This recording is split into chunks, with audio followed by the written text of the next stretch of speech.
이 주일 아침에 함께 은혜 받으실 말씀은 구약성경 시편 28편 1절부터 9절에 있는 말씀을 함께 보도록 하겠습니다.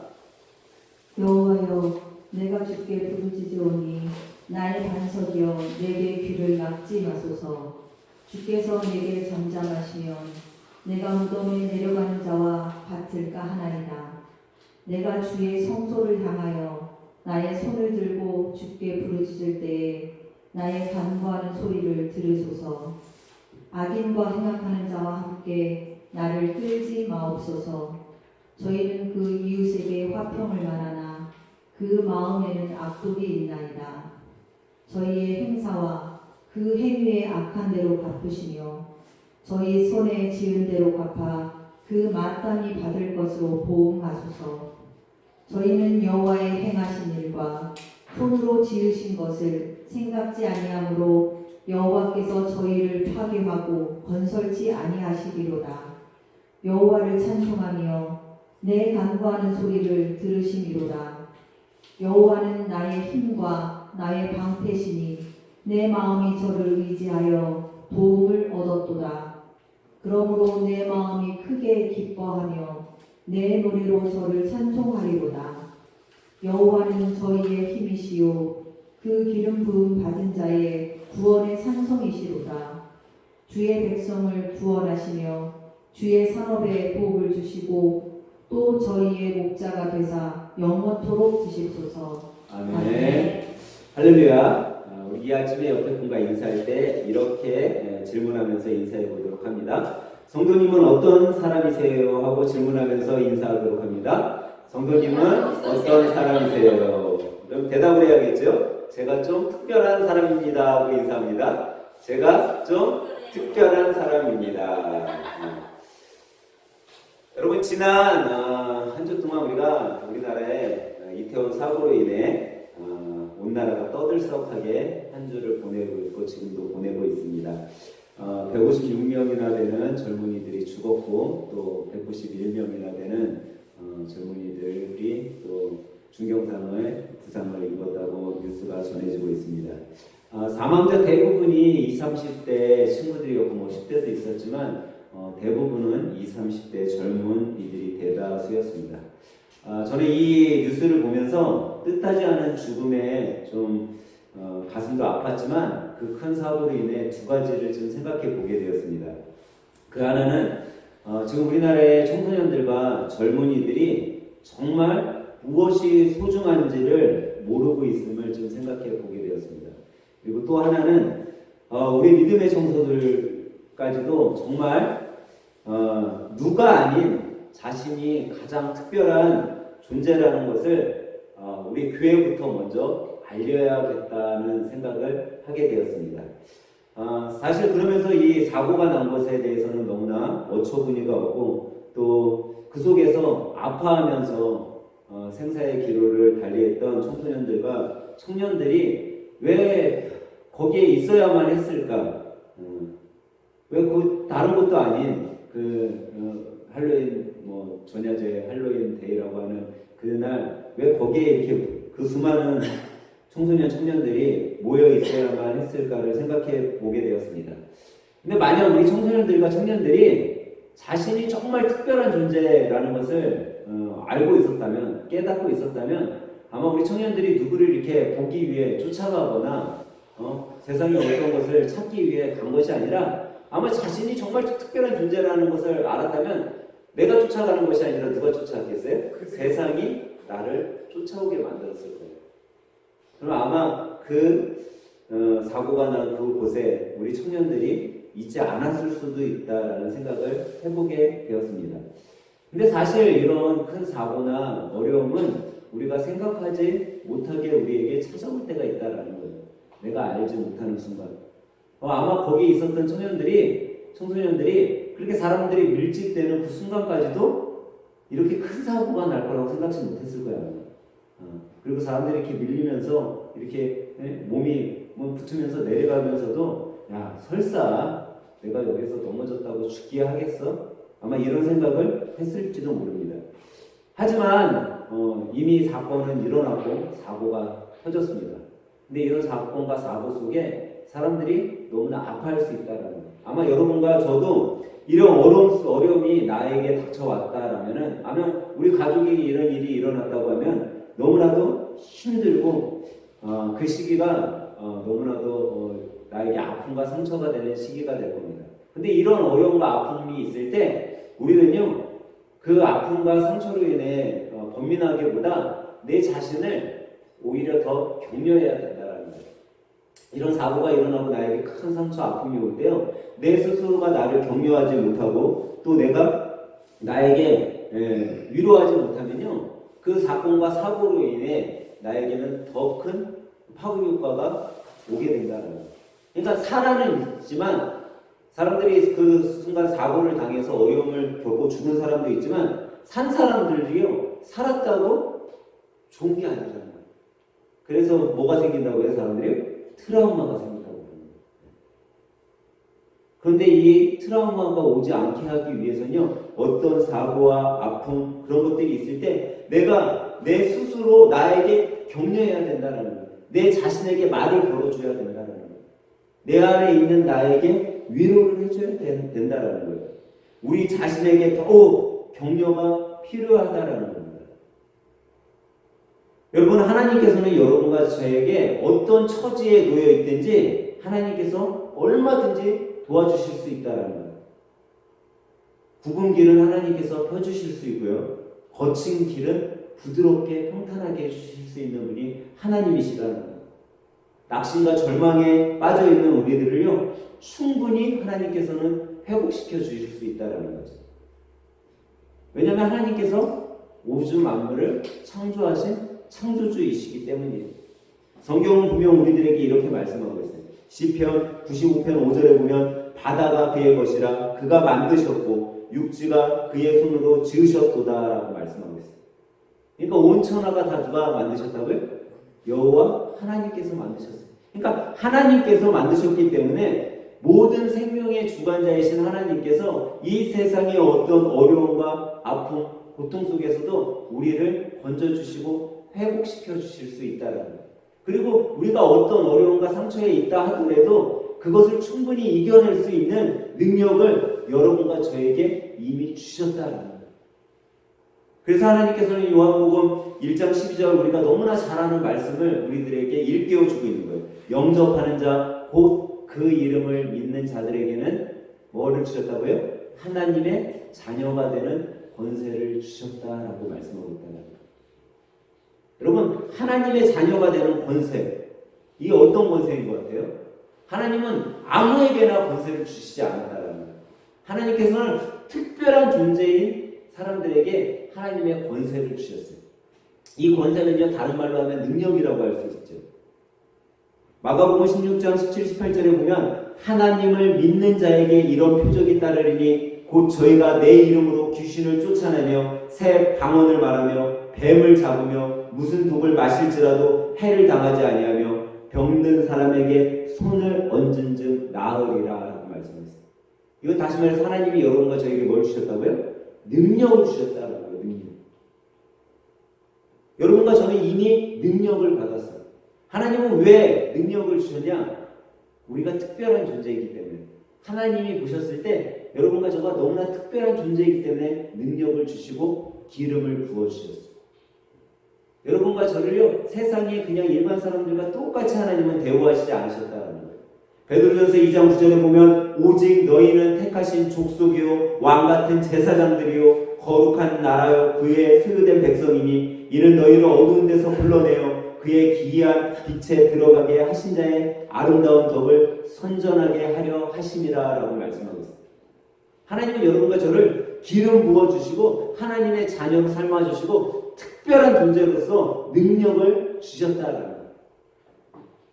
하나님의 능력을 받은 사람들이요, 하나님의 능력을 행하고 살았어요. 우리가 잘 아는 베드로 사도는요, 루스드라 지방에 갔을 때 주님의 전 앞에 안진뱅이가 앉아서 구걸하고 있었어요. 그 안진뱅이를 베드로가 어떻게 했죠? 일으켜 세워주셨어요. 날 때부터 안진뱅이로 살아온 사람의 병을 고쳐준 거예요. 근데 그거는 누가 주신 능력으로 세웠어요? 하나님이 주신 능력을 세울 수 있었다는 거죠. 또 베드로 사도는요, 하나님이 주시는 그 능력에 따라 자기 생명을 아끼지 않고 예수 그리스도를 전하는 사도로서의 사명을 감당할 수 있었다는 거죠. 여러분, 옛날이나 지금이나 어부들은 똑똑해요, 안 똑똑해요? 어부들은요, 대부분 공부를 많이 하지 못했어요. 학식이 별로 없어요. 베드로도 어부였어요. 그런 사람이 예수 그리스도를 온 천하에 전할 수 있는 능력의 사도로서의 사명을 감당할 수 있었죠. 여러분, 우리가 잘 아는 바울 사도는 어땠어요? 바울 사도도 하나님의 능력을 받고 하나님의 자녀로서 선택받음을 받자 그가 귀신을 쫓아내고 옥에 갇혔을 때 하나님이 능력을 주자 옥문이 열리고 자기를 묶어놨던 착고들이 풀리는 그런 능력의 것들을 경험할 수 있었다는 겁니다. 그럼 여러분과 저도 우리 안에 어떤 문제, 어려움, 사고들이 일어났을 때 우리는 어떻게 해야 할지를 한번 생각해 봐야 된다는 거예요. 하나님께서는 이런 상황과 순간 속에서 여러분과 저에게 어떤 능력을 주셨는지를 우리가 생각해 봐야 된다는 거죠. 물론 이태원 사고처럼 엄청난 사고와 사건이 우리에게 찾아왔을 때 우리는 두려울 수 있어요. 또 우리는 불안에 떨 수도 있죠. 왜냐하면 우리는 완전한 존재가 아니기 때문에. 우리는 완전한 능력을 가진 자가 아니기 때문이죠. 신과 같은 존재가 아니기 때문에 우리는 불안에 떨 수도 있어요. 하지만 여러분과 저에게는 주님께서 이미 우리 안에 능력을 부어주셨다는 것을 깨닫기만 해도 이 어려움과 사고를 충분히 이겨낼 수 있는 능력의 소유자로 살아갈 수 있다는 거예요. 하나님께서는 이미 여러분과 저에게 능력을 주셨는데 우리가 그 하나님을 바라보는 것이 아니라 세상을 바라보기 때문에 불안에 두려움에 떨며 트라우마를 갖고 살아간다는 거예요. 사실 오늘 본문에 나오면요, 다윗도 여러분과 저 못지않게 고통의 또 환난의 시간을 가진 사람이에요. 어떻게 보면 여러분과 저보다도 더 큰 환난 속에서 산 사람이 바로 다윗이라고 할 수 있어요. 여러분, 다윗은 어떤 일을 경험했어요? 다윗의 셋째 아들인 압살롬이 아버지인 다윗에게 칼을 겨눴어요. 쿠데타를 일으켰어요. 우리나라 역사에 보면 이방원이라는 사람이 있어요. 이 이방원, 이성계의 5번째 아들이죠. 이 이방원이 아버지를 왕에서 내리기 위해서 쿠데타를 일으켰어요. 그리고 자기 이복 동생까지도 죽이고 아버지를 폐위시키고 자기가 왕권을 가졌어요. 근데 이 이방원과 같은 다윗에게는 압살롬이라는 아들이 있었는데 이 압살롬이 다윗을 폐위시키고 자기가 왕권을 가지려고 했어요. 여러분, 만약에 여러분의 자녀들이 우리 호정이가 아빠는 이제 사업체에서 내려와. 회는 내가 뜰게. 그럼 만원 주겠죠? 근데 뭐 그런 작은 사업체가 아니라 아빠가 CEO야. 한 그룹의 회장이야.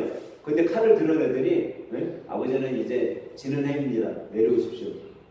근데 나는 아직 진짜 짱짱한데 그런다면 여러분 어떻겠어요? 만약에 그런 상황에 있으면 너무나도 가슴이 아파요. 아무도 모르는 곳에 가고 그냥 숨어서 지내고 싶은 마음이 들 수도 있을 것 같아요. 근데 지금 다윗은 그런 상황 속에 어떻게 하고 있냐면요, 특별한 존재로서 하나님을 바라보고 하나님께 매달리고 있다는 거예요. 자기가 하나님께서 나를 특별한 존재로 삼아주신 것을 깨닫고 있다는 거죠. 그것을 깨달으니까 하나님께서 그런 다윗을요 회복시켜 주시고 위대한 왕이 될 수 있도록 하나님께서 도와주셨다는 거예요. 우리는 이 오늘 본문 말씀을 통해 그러면 왜 다윗이 이런 특별한 존재가 될 수 있었을까? 그것을 한번 생각해 봐야 된다는 거예요. 우리에게 어떤 고비가 왔을 때 다윗도 이런 정말 어려운 고비가 왔을 때 어떻게 했기 때문에 이런 특별한 존재가 되었을까를 우리가 오늘 본문 말씀을 통해서 생각해 보면서 은혜를 나누려고 합니다. 첫째로 다윗은요 그런 위기, 그런 사고, 그런 어려움이 왔을 때 특별한 존재가 될 수 있었던 이유는요, 그가 그런 어려움, 사고 때마다 뭘 했어요? 기도했기 때문이라는. 오늘 본문 1절부터 5절 말씀에 보면요, 다윗은 자신의 힘든 형편을 이겨내기 위한 최선의 방법으로요, 기도를 사용하고 있음을 알 수 있어요. 본문 1절에 보면 그는 기도가 없으면 자기가 어떤 존재라고 얘기해요? 무덤으로 내려가고 있는 존재예요. 이것은 다시 말해서 자기는 시체일 뿐이라는 거예요. 기도가 없는 자기는요, 죽은 사람과 같다라는 거예요. 그러니까 자기 삶에 있어서 이 기도를 빼고서는 자기는 살아있는 존재가 될 수 없다라고 그는 이야기하고 있어요. 자신의 힘으로는 도저히 아무것도 할 수 없음을 그는 고백하고 있는 거예요. 그러니까 다윗이 특별한 존재가 될 수 있었던 것은 단 한 가지, 기도의 사람이었다라는 거예요. 여러분과 제가 특별한 사람이 되고 싶으세요? 아니면 여러분의 자녀들이 특별한 사람이 되길 원하세요? 그러면요, 우리는 기도해야 되는 거예요. 시편 3편 6절부터 8절에 보면 다윗은 이렇게 고백하고 있어요. 천하인이 나를 둘러치려 하여도 나는 두려워 아니하나니 여호와여 일어나소서. 나의 하나님이여 나를 구원하소서. 주께서 나의 모든 원수의 뺨을 치시며 악인의 일을 꺾으셨나이다 라고 고백하고 있어요. 그러니까 다윗은 자기 주위에 수많은 조건이 온다 하더라도 하나님께서 나를 서포트해 주시면, 하나님께서 나를 지켜주시기만 하면 그 수많은 적들을 하나님께서 다 진짜 뺨을 한 대씩 때리듯이 때릴 수 있고 그들의 성한 이빨을 뽑으실 수 있는 분이라는 것을 알고 고백했었던 거죠. 근데 다윗의 고백은요, 그냥 기도의 고백이 아니었어요. 그는요, 자기에게 어려움과 아픔과 상처가 있을 때 어떻게 고백했냐면 시편 6편 6절에 이렇게 말씀하고 있어요. 내가 탄식함으로 곤핍하여 밤마다 눈물로 내 침상에 띠를 띄우며 내 요를 적시나이다 라고 기도했어요. 여러분, 전 눈물로 여러분들 요를, 여러분들의 비계를 적셔보면서 기도해 보신 적 있으세요? 다윗은 자기 앞에 힘든가 어려움이 있을 때 그렇게 기도했다는 거예요. 밤마다 정말 비계가 다 젖을 정도로, 자기가 깔고 자는 요가 다 젖을 정도로 그렇게 눈물로 기도했다는 거예요.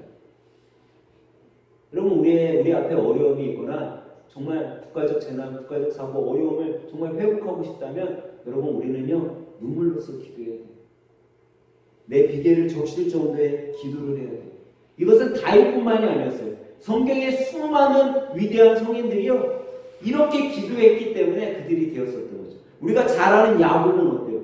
야곱은요, 형 에서의 장자권을 뺏었어요. 그리고 하나님께 축복을 다 받은 거야. 그런데 이제 그가 수많은 세월 동안 있다가 이제 가정도 끌고 큰 재산이 이제 많아졌어요. 그 재산을 가지고 이제 자기 고향으로 돌아가는데 형 에서가 400명의 용사를 데리고 자기를 죽이고자 온다는 소식을 들었어요. 얼마나 두렵고 떨렸겠어요. 나는 이제 좀 부유해지고 살만해져서 이제 고향에 가서 형하고 좀 잘 살아보려고 하는데 형이 400명의 용사를 데리고선 나를, 우리 가족을 도륙하기 위해, 죽이기 위해 온다라는 소식을 들었어요. 그가 악복강에서 뭐하고 있어요? 죽기 살기로 하나님께 기도했다라고 얘기해요. 그냥 기도한 게 아니라 어떻게 기도했다고요? 죽기 살기로 기도했다라는 거예요. 죽기 살기로 기도하는 건요, 눈물의 기도예요. 죽기 살기로 기도하는 건요, 정말 식음을 전폐하고 금식하고 기도하는 거예요. 그가 그렇게 기도했더니 하나님께서 형 에서의 마음을 돌이키시고 그가 형과 만나서 행복한 삶, 하나님의 위대한 일을 감당할 수 있는 정말 믿음의 야곱이 될 수 있었던 거죠. 또 우리가 잘 아는 에스더와 모르드게는 어땠어요? 이제 적의 나라가 이스라엘 사람들을 다 죽이려고 해요. 그때 에스더와 모르드게가 이런 엄청난 환란이 닥쳤을 때 그들도 어떻게 기도해요? 하나님, 저는 죽으면 죽겠습니다. 성경은 죽으면 죽으리이다 라고 기도했다라고 말씀하고 있습니다. 이것이 생명을 걸고선 기도하는 거예요. 그들이 주여 밤낮을 가리지 않고 기도했다라고 얘기하고 있습니다. 그런 에스더와 모르드게의 기도를 하나님께서 들으시고 그의 백성을 살려주신 거예요. 에레미야 선지자는 에레미야 33장 3절에 이렇게 말씀하고 있어요. 너는 내게 부르짖으라. 내가 내게 응답하겠고 내가 알지 못하는 크고 비밀한 일을 내게 보이리라 라고 말씀하고 있어요. 시편 1편 18절에는 이렇게 하나님께서 우리들에게 말씀하고 있어요. 여호와께서 말씀하시되 오라 우리가 서로 변론하자. 너희 죄가 주몽 같을지라도 눈과 같이 이어질 것이요 진홍같이 붉을지라도 양털 같이 되리라 라고 말씀했습니다. 하나님께 기도하는 순간요 우리는 다 변하게 됩니다. 하나님께 기도하는 순간 뇌 죄가 씻겨짐 받게 되는 거예요.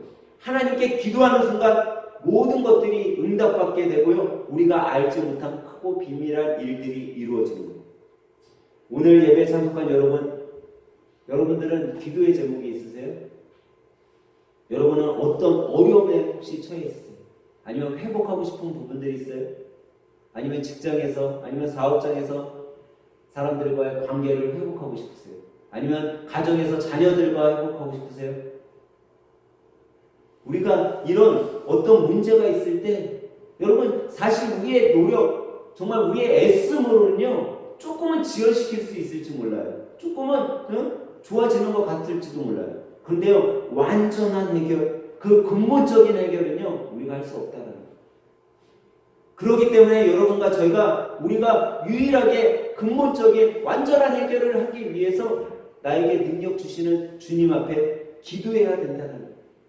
그분께 기도하는 순간 하나님께서 여러분과 제 모든 어려움, 모든 것들을 해결해 주시는 거예요. 다윗은 이것을 알았기 때문에 주님 앞에 기도했어요. 하나님께 기도했어요. 그랬더니 하나님이 다윗을 특별한 존재로 삼아주셨던 거예요. 여러분과 저는 지금까지 살아오면서 정말 하나님께서 여러분과 저를 특별한 존재로 삼아주셨는데 그런 특별한 존재로서 살았다고 생각되세요? 여러분들 과연 나는 지금까지 살면서 특별한 존재로 살았는가? 아니면 세상 사람들처럼 그냥 평범한 사람으로 살았는가? 여러분 한번 생각해 봐야 된다는 거예요. 여러분 우리가 특별한 존재로서 살기 위해서는요 우리가 기도해야 되는 거예요. 세상 사람과 똑같은 방법으로는요 결코 특별한 존재로서 살아갈 수 없어요. 세상 사람들과 똑같은 방법으로 똑같은 시간을 보내면서 산다면요 하나님께서는 결코 여러분과 저를요 특별한 존재로서 특별한 능력을 주시지 않아요. 그런데 이 특별한 존재, 내가 특별한 삶을 살고 싶다면 딴 것이 아니라 기도만 하면 된다는 거예요. 마태복음 16장 9절에 보면 예수님께서 베드로에게 이렇게 말씀하셨어요. 내가 천국 열쇠를 내게 주리니 내가 땅에서 무엇이든지 매면 하늘에서도 매일 것이요 내가 땅에서 무엇이든지 풀면 하늘에서도 풀리리라. 여기서 예수님께서 베드로에게 준 이 천국의 열쇠가 뭐라고요? 바로 기도라는 거예요. 베드로야, 너가 땅에서 기도하면 천국에서도 너의 기도를 듣고 문이 열릴 것이고, 너가 땅에서 기도하면 천국에서도 너가 땅에서 기도하면서 무엇인가 묻고자 하면 천국에서도 너의 기도 소리를 듣고 묶어줄 거다. 바로 너의 기도가 하늘 문을 여는 열쇠다. 축복의 통로를 걸어가게 하는 그 축복의 길이다라고 예수님께서 베드로에게 가르쳐 주신 것이라는 거죠. 여러분, 마귀는요, 여러분과 저를 항상 거꾸로 드리려고 해요. 우리가 어떤 순간에 처하든지 어떤 일들을 있을 때 마귀는요 그냥 놔두잖아요.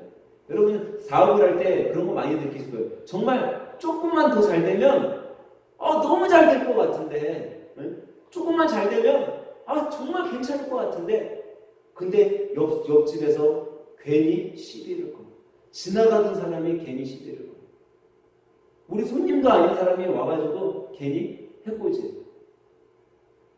마귀는요 여러분과 저의 삶에 어떻게 해서든지 거꾸로 트리고 뭔가 문제를 일으키려고 해요. 근데 그때 여러분, 마귀가 제일 두려워하는 게 뭔지 아세요? 이 사단이 제일 두려워하는 것이 그게 뭔지 아세요? 그것이 바로 기도라는 거예요. 사랑하는 성도 여러분, 여러분과 저의 삶 앞에 어떤 문제가 다가와 있습니까? 여러분, 기도하시기 바랍니다. 기도하는 자에게 하나님께서 특별한 존재로 세워주심을 믿으시기 바랍니다.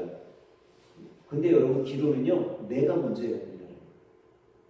누가 기도해주는 거? 여러분, 물론 중보 기도가요 엄청난 힘을 발휘해요. 그래서 큰 교회들은 중보 기도단이라고 해서 할머니, 할아버지들, 이렇게 연세 많으신 분들은 노년에 별로 할 거 없잖아요. 그럼 그분들이 다 중보 기도단이에요. 그래서 매일 교회에 와서요 아침 9시부터 뭐 점심 먹을 때만 12시까지 계속 기도해. 목사님을 위해 기도하고 교회를 위해 기도하고 나라를 위해 기도하고 이분들이 계속 기도해요. 근데 여러분 그 중보기도 남을 위해 타인을 위해 내 주위의 사람들을 위해 기도하는 것보다 더 중요한 것이요. 나 자신을 위해 내가 먼저 기도해야 된다는 거예요. 내가 기도하지 않는데 아무리 딴 사람들이 나를 위해 기도한다고 내가 변하겠냐라는 거예요. 내가 기도하지 않는데 아무리 딴 사람이 우리 가정을 위해 기도한다고 해서 우리 가정이 변하겠냐라는 거예요. 저는 종종 그런 분들을 많이 보게 돼요. 목사님, 우리 가정은 왜 이렇게 안 변할까요? 우리 가정은 왜 이렇게 안 될까요? 근데 제가 그분들 대부분은 보잖아요. 와갖고 상담은 하는데 본인은 기도하지 않아요. 와갖고 자기 가정에 대해서 문제점을 이야기하고 남편에 대해서 아내에 대해서 이야기는 하는데 본인들은 기도하지 않아요. 그러면서 기도해달라고 해요. 여러분 내 자신이 먼저 기도할 때 여러분과 제가 특별한 존재가 됨을 믿으시기 바랍니다. 그럴 때 우리 가정이 특별한 가정, 우리 교회가 특별한 교회가 되는 겁니다. 다윗은 그것을 알았어요. 그래서 기도했던 겁니다. 그러면 두 번째로 다윗은 어떻게 특별한 존재가 될 수 있었을까요? 그것은요, 다윗은 하나님께 항복을 선언했기 때문이에요. 오늘 본문 2절에 보니까 내가 주의 성소를 향하여 나의 손을 들고 주께 부르짖을 때 나의 간구하는 소리를 들으소서라고 말씀하고 있어요. 여기서 여러분 다윗이 지금 어떻게 기도하고 있다고요? 두 손을 들고선 기도하고 있다고 얘기하고 있습니다. 여러분 손을 들고 기도하는 것은요 바로 항복을 표현하는 거예요. 여러분 항복하는 사람은 어떤 거예요? 나의 모든 것들, 나의 모든 권리, 내가 지금 가지고 있는 무기, 내가 갖고 있는 모든 것을 다 어떻게 하겠다는 거예요? 포기하겠다라는 거예요. 당신께 내려놓겠습니다. 이것은 다 당신 것입니다. 라는 거죠.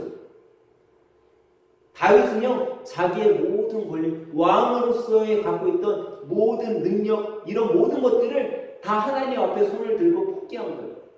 그랬더니 하나님께서 오히려 그 모든 것들을 포기한 다윗을요, 이스라엘의 가장 위대한 성군으로 세워주셨다라는 거죠. 여러분들 기도하고 계세요? 근데 기도할 때 왜 응답 못 받고 계시다고 생각되세요? 하나님 나 이렇게 열심히 기도하는데 왜 저는 응답하시지 않으세요? 내가 이렇게 열심히 기도하는데 왜 하나님 응답해 주시지 않으세요? 분명 성경은요 우리들에게 말씀하고 있어요. 야고보서 4장 3절에 보니까 구하여도 받지 못하면 정욕으로 쓰려고 잘못 구하며라 라고 말씀하고 있어요. 우리가 기도했는데 왜 응답 못 받는다고요? 내 이기심이 있는 거, 내 욕심이 있는 거. 하나님 이거 들어주시면요 내가 이것도 할 수 있을 것 같은데, 하나님 내 기도에 응답해 주시면 나 저것도 할 수 있을 것 같은데, 내 정욕적인 욕심, 내 탐욕, 내 이기적인 것이 그 기도 안에 숨겨져 있기 때문에 우리가 응답받지 못한다라고 성경은 우리들에게 깨우쳐주고 있는. 다시 말해서 우리가 기도하면서 뭐라고 기도해? 하나님 아직은 제가 이거 다 내려놓을 때가 아닙니다. 하나님 아직은 제가 세상적인 무기가 좀 필요한 것 같아요. 이것까지는 제가 못 내려놓을 것 같아요. 하나님 제가 이 부분은 하나님 앞에 항복할 수 없어요. 조금만 기다려주세요 라고 기도하고 있으니까 우리가 응답받지 못한다. 하나님은 저와 여러분에게 전적인 순종하기를 원하고 계시다라는 거예요. 전적으로 항복할 때 내가 너를 특별한 존재로 세워주겠다 말씀하고 있다는 거예요. 그러니까 다시 말해서 순종이라는 건요, 하나님께서 야 하늘색교회 성도들아 너 매일 기도해. 그러면 예 하나님 저 매일 기도하겠습니다. 너 매일 말씀 봐라. 네 매일 성경 읽겠습니다. 너 가정예배 드려야지. 네 가정예배 드리겠습니다.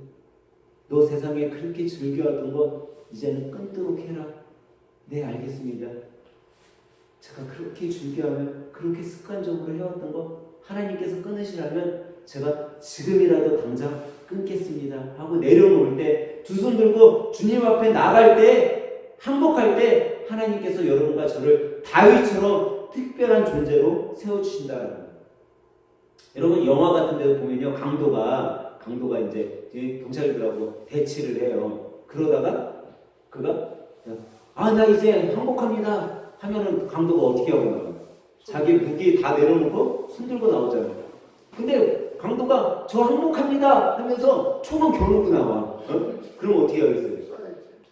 총은 경찰들을 향해 이렇게 하고서 막 나오면서 진짜 막 총을 뭐 장물말처럼 막 쏘고서 나온다고 해봐요. 나 항복합니다 그러면서 막 쏘구나. 그럼 어떻게 해야겠어요?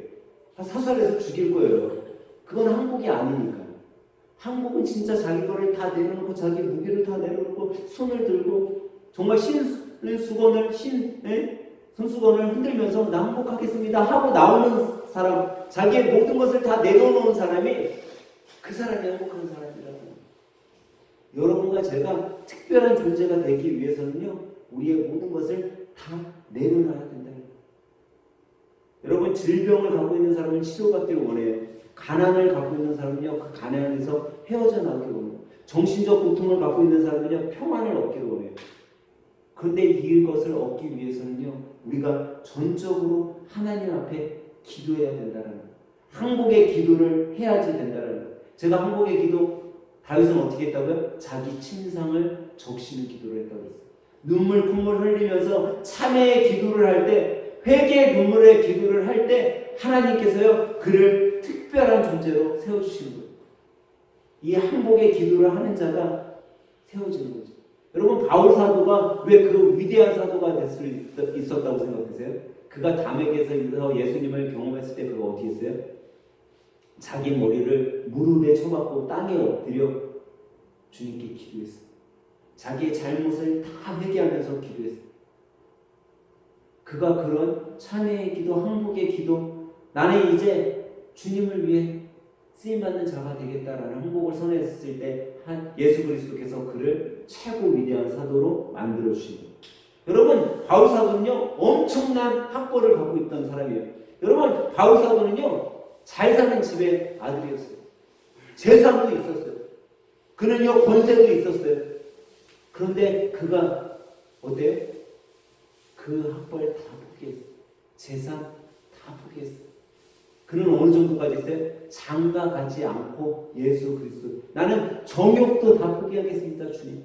나는 주님의 일을 하면 내 모든 것 다 항복하겠습니다 하고 그가 주님 앞에 항복한 종으로서 하인으로서의 삶을 살아가니까 그를 주님께서는 최고 위대한 사도로 특별한 존재로 세워주신 것임을 여러분 믿으시기 바랍니다. 여러분과 제가 왜 특별한 존재라고 생각하세요? 여러분, 우리는요 예수님을 믿으면 하나님을 뭐라고 불러요? 아버지라고 불러요. 아버지. 그럼 나는 뭐예요? 아들, 자녀인 거예요. 자녀. 아들, 딸이 된 거예요. 그런데 우리가 더 하나님을 더 깊이 믿게 되면요 그 여호와 하나님을 뭐라고 불러요? 주님이라고 부른다라는 거예요. 여러분, 주라는 건 뭐예요? 내가 뭐가 됐다라는 거예요? 저는 종이라는 거예요. 하나님은 나의 주인이시고 저는 종입니다. 저는 하인입니다. 여러분, 조선시대의 양반집의 하인, 종들은 어떻게 살았어요? 주인이 가라고 하면 가는 거예요. 오라고 하면 오고, 내가 좀 쌀한가미 줄 테니까 그 한가마니 갖고 좀 포식하면서 지내라. 쌀한가미 주면 넉넉하게 먹고 지내는 거예요. 근데 주인이 하인에게 조금밖에 안 주면 그냥 조금 먹고 지내는 거예요. 근데 하인이 불만이 생겼어요. 나 이렇게는 못 살겠습니다, 주인님. 난 내 멋대로 살 거예요 하고 나가면 어떻게 돼요? 그냥 쫓김 맞는 거예요. 그 집에서 더 이상 살 수 없이 쫓김 받아 살게 되는 거죠. 여러분, 하나님께서는 여러분과 저를 주님의 종으로 세우셨을 때에는 이제 내 말에 순종하면서 너 살아라 라고 말씀하시는 거예요. 그러면은 하인은 뭐만 하면 돼요? 순종만 하면 되는 거예요. 말씀대로 살기만 하면 돼요. 그러면 주인이 알아서 이제 챙겨주신다는 거예요. 주인이 알아서 그 삶을 회복시켜 주시겠다는 거죠. 그렇기에 우리는요 하나님 앞에 항복의 기도, 내 모든 것을 다 내려놓는 종으로서의 기도를 해야 되는 거예요. 여러분, 기도는 진실해야 된다는 거예요.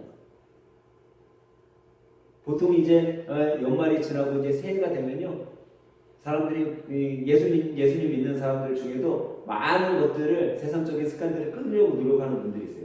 뭐 술을 끊고 담배를 끊고 또 세상의 정욕 욕심들을 끊고 위해 노력을 해요. 근데 여러분 대부분들이 어떤지 아세요? 실패를 하잖아요. 네? 세상적인 것들을요 끊기가 너무 힘들어요. 실패를 해요. 그러면요 우리 안에 사단은요, 야 너는 어차피 실패할 건데 그만둬라고 얘기를 한다고요. 그런데요 주님은 마음 한편에서 뭐라고 해요? 다시 시작해봐. 다시 해봐. 다시 노력해. 다시 도전해. 사업체 조금 힘들어졌어? 다시 해봐. 다시 열심을 내. 라고 우리들에게 얘기해 주는 거예요. 공부 못하는 자녀에게 너 공부하고 싶은 마음이 있어? 다시 노력해봐. 될 수 있어. 라는 마음을 준다라는 거예요. 근데 사단은 그렇지 않다는 거예요. 야 너는 안 돼. 너 포기해. 그만해. 야 너가 그거 끊을 수 있겠니? 이렇게 한다는 거예요.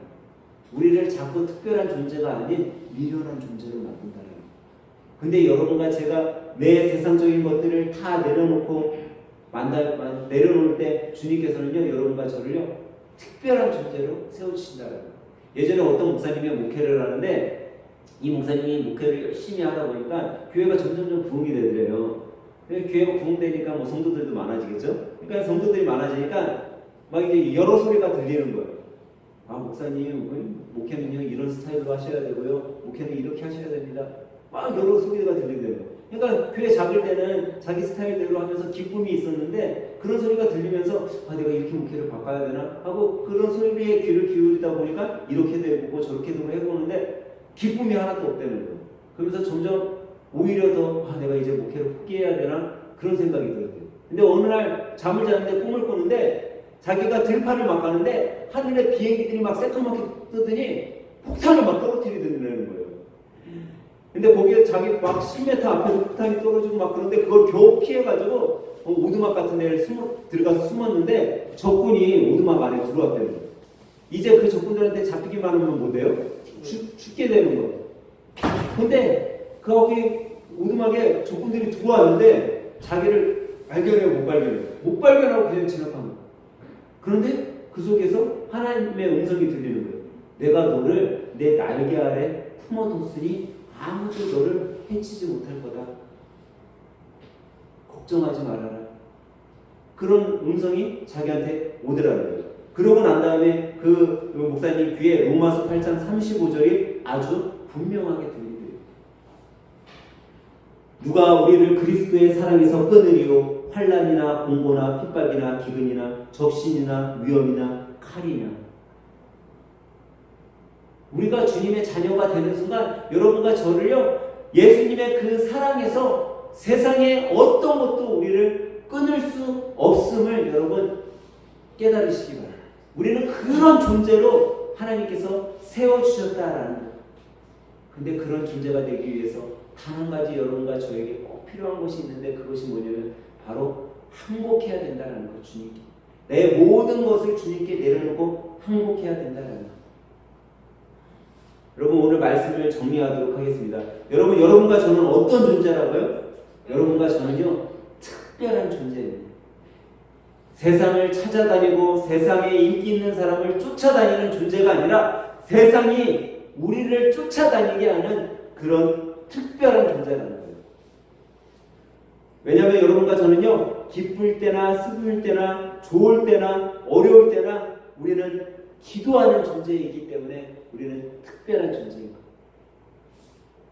주님께 우리는 두 손 들고 항복하는 존재이기 때문에 여러분과 저는 특별한 존재라는 거죠. 저는 오늘 예배를 드리시는 여러분 모두가 정말 어떤 어려움이 있거나 아니면 내가 계획하는 일들이 있을 때 여러분 정말 침상을 적시는 그런 눈물의 기도를 할 수 있는 사람들이 되시길 주님의 이름으로 축원합니다. 그리고 그런 어려움 속에서 세상에 어떤 것을 쫓아가고 어떤 것을 의지하는 것이 아니라 국가가 나에게 어떤 것을 해주기를 바라는 것이 아니라 어떤 능력자가 나에게 무엇을 주기를 바라는 것이 아니라 여러분들의 가지고 있는 지금 내가 가지고 있는 것까지 내려놓으면 난 더 이상 어떻게 버틸 힘조차 없을 것 같은데 그것까지도 주님 앞에 항복함으로 내려놓을 수 있는 그런 기도의 항복의 기도의 소유자들이 되시길 예수님의 이름으로 간절히 축원합니다. 그럴 때 주님께서 여러분들의 그 기도를 들으시고 어떤 아픔과 상처와 계획과 고난이 내 앞에 있다 할지라도 여러분들을요 특별한 존재로서 세워주실 거예요. 그리고 그 길을 평탄케 해주실 거예요. 오늘 예배를 드리시는 여러분 모두가 정말 두 손 들고 주님 앞에 기도함으로 어떤 상황 속에 처하시더라 할지라도 하나님께서 특별한 존재로 나의 사랑하는 아들, 나의 사랑하는 딸, 너는 내가 내 날개 아래 숨겨주겠다. 내가 너를 정말 세워주겠다 하는 그런 기적을 체험하는 한 주가 되시길 예수님의 이름으로 간절히 축원합니다. 우리 다 같이 기도하겠습니다. 사랑과 자비가 무한하시며 이 세상의 만물을 창조하신 하나님 아버지, 오늘 우리를 특별한 존재로 만들어 주시니 감사합니다. 우리가 세상의 것을 쫓는 자들이 안 되도록 하시고 주님께서 특별한 존재로 만들어 주셨음을 깨달아 특별한 존재로서의 삶을 살아감으로 주님의 그 사랑을 전하는 믿음의 아들, 딸들이 다 되도록 인도하여 주시옵소서. 주님, 이태원 사고로 인해 아픔과 슬픔 그리고 많은 고통에 있는 자들을 위로하여 주시고 그 어려움 속에서도 주님을 바라볼 수 있게 힘을 주시옵소서. 세상의 것으로 평안을 얻는 것이 아니라 주님의 사랑 안에, 주님의 위로하심 안에 참 평안과 사랑을 찾아가는 자들이 될 수 있도록 주님 도와주시옵소서. 이 시간 가운데 우리들에게 깨달음을 주신 주님 앞에 영광을 돌려오며 살아계신 예수님의 이름으로 기도합니다. 아멘.